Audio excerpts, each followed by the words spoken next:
Do you want to know how to get the strongest core possible? Today I'm breaking down the best exercises to target your core from every angle. But before we dive in, what is the core? Your core includes everything from your abs, obliques, lower back, and deep stabilized muscles around your spine. We rely on it in almost every movement, whether we're lifting weight, running, or even just standing. This is why it's very important to strengthen your core, as it's the center of your strength and balance. I divided the exercises in four categories. Each of these will help you build a powerful midsection, especially the third one, which might surprise you. Let's go. Let's start with anti-rotational exercises. These moves are all about resisting the movement rather than creating it. And there are four rotations you can resist when it comes to your core. The first one would be twisting. The idea is to create an external force that tries to twist your body, and your goal is to resist it. A perfect example is the Pallof hold. The band tries to twist your body, and you just stand there, try to resist the twist. The second rotation would be side bending. The first example would be the suitcase hold. Holding a weight only on one hand creates an external side bending force. You could just stand and hold, do a deadlift, or even walk resisting the bending. You could also load a barbell unevenly and hold it as straight as possible. Or you could simply overhead press with one weight, focusing on resisting the side bending. Another way to prevent side bending could be doing a side plank. The gravity wants to pull your hip to the floor, and your goal is to fight against it. The third rotation would be the bending flexion. A simple example is the Superman hold, and to make it more challenging, you could do a GHD hold. The fourth rotation would be the extension. A simple example is the plank. The gravity will be the external force. You can also do a high plank, a hollow hold, or for more challenge, a GHD hold. And you can also combine all of these anti-rotation exercises. For example, if you do a one-arm press in hold position, you resist extension and rotation. If you do a plank pass-through, you would resist bending forward and rotation. And doing an arm raise in side plank, you will resist side bending and twist. There are so many ways to combine them, but let's get to the next chapter.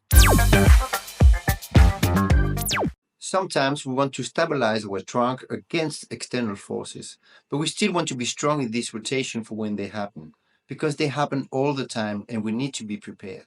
For example, for the twisting, instead of resisting the rotation, you could allow the band to twist your body and move it back to place, creating a dynamic strengthening of your core. For the bending sideward, you could allow the weight to bend your body sidewards and move it back to place, or dynamic side plank. For the flexion, you could do sit-up, V-ups, or for more range, you could do them on the bench or GHD. As for the extension, you could do a back extension on the floor or on a GHD for more range. There are many exercises that strengthen these rotations. And you can also take one rotation and anti-rotation and mix them together. For example, the Russian twist.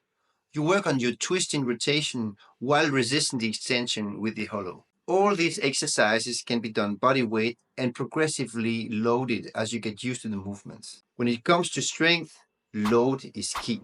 Which brings us to the next chapter. When it comes to building a very strong core, nothing will activate your core more than lifting heavy weight. This study shows the difference between people squatting and others doing weighted plank with 20% body weight on the lower back. The difference is very clear. Heavy lifting makes your core very strong. If you don't like lifting heavy, that's completely fine, but lifting heavy load will build a core that no sit-up or plank can match. At the end of the day, it all depends on one thing. What are you training your core for? Which brings us to the next chapter. If you want a core that's strong and specific to your sport, you should start considering the unique demand it places on your body. For example, for sport like tennis and baseball, you should work on your rotation strength. In running, you need core stability for efficiency and power. Anti-rotational exercises can help build up more core stability. If you need to change direction very fast, loaded side bend exercises would be a good choice.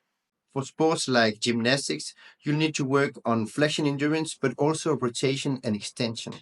For weightlifting, core strength and stability are built up through heavy lift and accessory exercises. Customizing core exercises to fit your sports build a core that's specific to your goals. And that's it for today, you guys. I hope you enjoyed this video. Please give it a like and remember to subscribe to the channel for more content like this. Bye.